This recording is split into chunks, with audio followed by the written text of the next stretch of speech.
Hace once 1600 años, antes de la rueda, antes de la escritura, antes de que se colocara un solo ladrillo en cualquier ciudad de la tierra. Alguien arrastró pilares de piedra de 20 toneladas por una colina en el sureste de Turquía, y los colocó de pie, cuidadosamente, en círculos deliberados. Luego siglos después, esa misma cultura enterró todo el complejo bajo miles de toneladas de tierra, celándolo como si quisieran ocultarlo hasta que alguien, o algo, fuera lo suficientemente inteligente como para encontrarlo de nuevo. Ese lugar es llama Göbekli Tepe. Y durante casi 30 años los arqueólogos han debatido que es realmente. Recientemente, investigadores comenzaron a alimentar escaneos 3D de altísima resolución de sus talados en sistemas de inteligencia artificial modernos, incluido Grok, con la esperanza de que la máquina detectara patrones, que el ojo humano había pasado por alto tras décadas mirando las mismas piedras.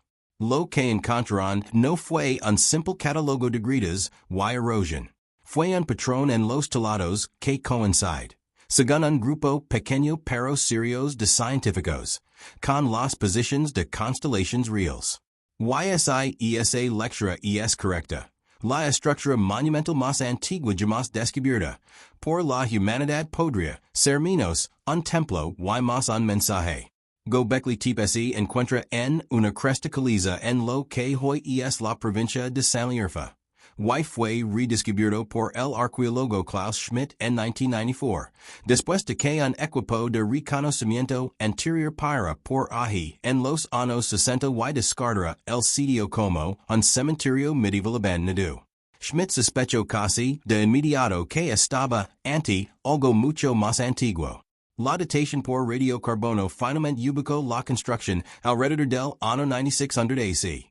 Lo que significa que estos pilares se levantaron aproximadamente 6,000 años antes que Stonehenge y unos 7,000 años antes que la Gran Pirámide de Giza. Lo que hace esa fecha tan extraña no es solo cuanto retrocede la arquitectura monumental, sino quien supuestamente la construyó. Según el modelo estándar de la historia humana, la construcción a gran escala era algo que hacían las sociedades agrícolas asentadas, una vez que tenían excedente grano, comida almacenada, y mano de obra libre disponible. Göbekli Tepe fue construido por personas que, según la evidencia, no habían domesticado cultivos ni animales. Eran cazadores-recolectores que se movían con las estaciones, y aún así organizaron suficiente mano de obra para extraer, talar, transportar y erigir pilares de piedra que pesaban tanto como un autobús escolar, usando solo herramientas manuales, cuerdas y esfuerzo humano puro. El sitio está formado por una serie de grandes recintos circulares y ovalados, cada uno rodeado de pilares de piedra caliza en forma de T, con dos pilares centrales más altos en medio de cada anillo, como anclas. La forma en T ha desconcertado durante mucho tiempo a los investigadores, porque varios de los pilares tienen brazos talados a los lados, con manos que se juntan al frente cerca de un cinturón talado. Lo que sugiere fuertemente que no son solo soportes arquitectónicos, sino representaciones abstractas de figuras humanas, o similares a humanas, de pie. Alrededor y entre ellos, los constructores toleran todo un bestiario. Zorros, jabalíes, serpientes, escorpions, buitres, uros, asnos salvajes y grillas, representados en relieve con un nivel de detalle que requiere verdadera habilidad y tiempo. El más antiguo y elaborado de estos anillos se conoce como recinto D, y dentro de él se encuentra el pilar que ha generado más controversia que cualquier otra piedra del sitio. El pilar 43. Apodado la piedra del buitre. En su superficie, el pilar 43 muestra un gran buitre con el Alabama extendida sobre lo que parece ser un pequeño disco o esfera, rodeado de escorpions, un ave de cuello largo y varias otras figuras animales, además de una forma humana sin cabeza cerca del borde inferior. Durante la mayor parte de la interpretación arqueológica del siglo XX, Esa combination simplemente se habría archivado como imaginaria camanica, un totem de espíritus locales o el registro de una cacería. Pero en 2017, un equipo liderado por el Dr. Martin Sweatman de la Universidad de Edimburgo publicó un artículo revisado por pares que planteaba algo considerablemente más audaz. Que los animales del Pilar 43 no son criaturas colocadas al azar, sino sustitutos de constellations. Y que dedu el panel funciona como una especie de sello de fecha. Usando un método para mapear posiciones estelares sobre las figuras taladas. Y tomando en cuenta el lento tambaleio del eje terrestre. Un ciclo de 25,772 años llamado precision. Que desplaza muy gradualmente que constellations aparecen en el horizonte en una época determinada del año. El equipo de Sweatman calculó que la escena del Pilar 43 corresponde al cielo tal como habría aparecido alrededor del año 10,950 AC, con un margen de algunos siglos. Esa fecha no es aleatoria. Coincide casi exactamente con el inicio del Dryas recent, un evento climático abrupto y genuinamente extraño que los geólogos han estudiado durante décadas. Alrededor del 10,900 AC, después de que la última edad de hielo ya había comenzado a derretirse, las temperaturas globales caen repentinamente de vuelta hacia conditions glaciales en el lapso de una vida humana, deshaciendo miles de años de calentamiento en lo que pudo haber sido menos de una década. Los núcleos de hielo de Groenlandia muestran claramente este signo. Y el Dryas recent duró aproximadamente 1,200 años antes de que el clima volviera a saltar hacia el calor de forma igual de abrupta. Que lo caso se ha debatido desde que los geólogos identificaron por primera vez esa capa. La explicación tradicional involucra un enorme pulso de agua dulce proveniente de lagos glaciales derretidos que alteró las corrientes oceánicas en el Atlántico Norte. Pero un grupo más pequeño y más controvertido de investigadores ha pasado los últimos 15 años defendiendo algo más dramático. La hipótesis del impacto del Dryas recent, que propone que un cometa fragmentado, o un enjambre de escombros de un cometa mayor asociado con la actual corriente de meteoros torridos, impacto o explotó sobre los mantos de hielo de Norteamérica, desencadenando el enfriamiento repentino.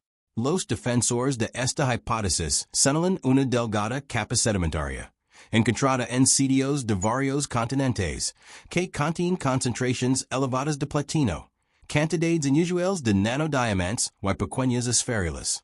Estaban codificando el recuerdo de ese evento en piedra, usando el propio cielo como su sistema de notación. Si o no cierto que la causa subyacente fue realmente el impacto de un cometa, el talado representaría algo notable por sí solo.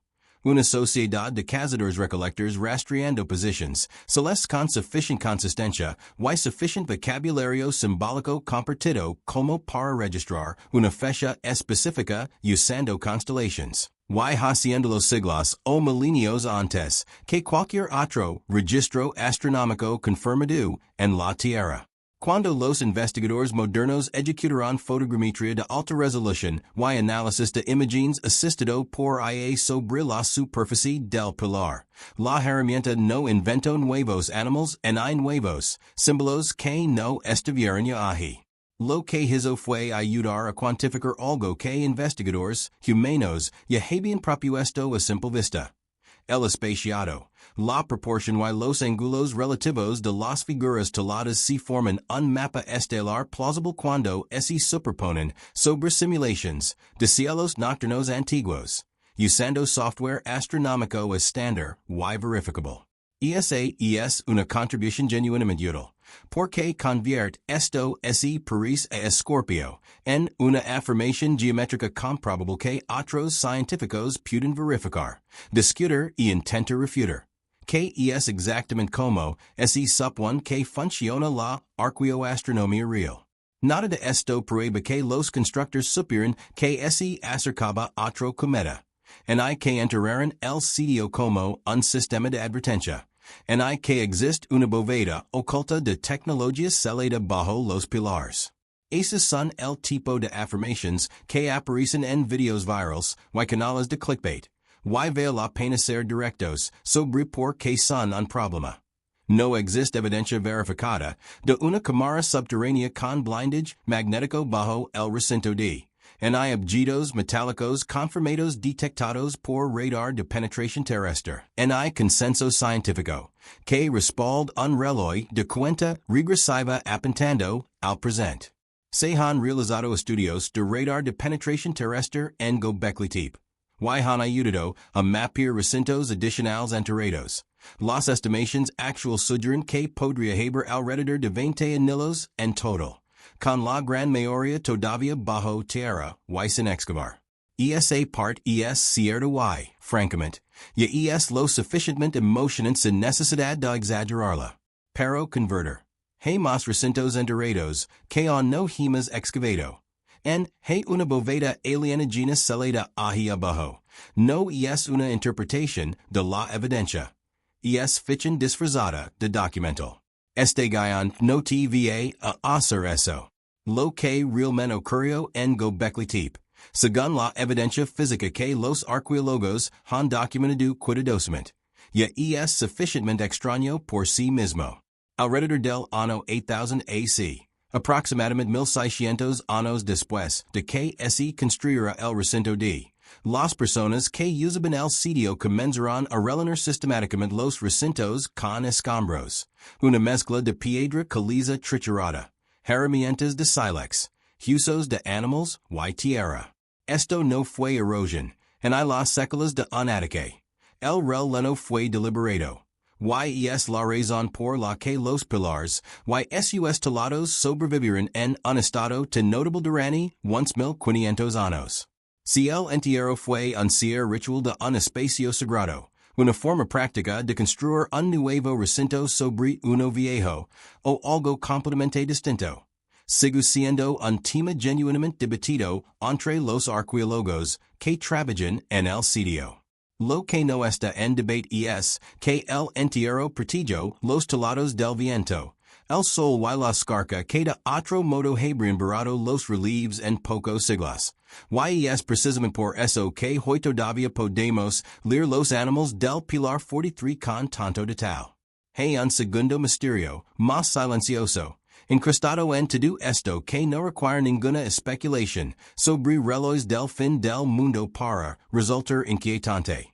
La secuencia de construcción en Göbekli Tepe va en sentido contrario a lo que casi todos los historiadores asumirán durante más de un siglo.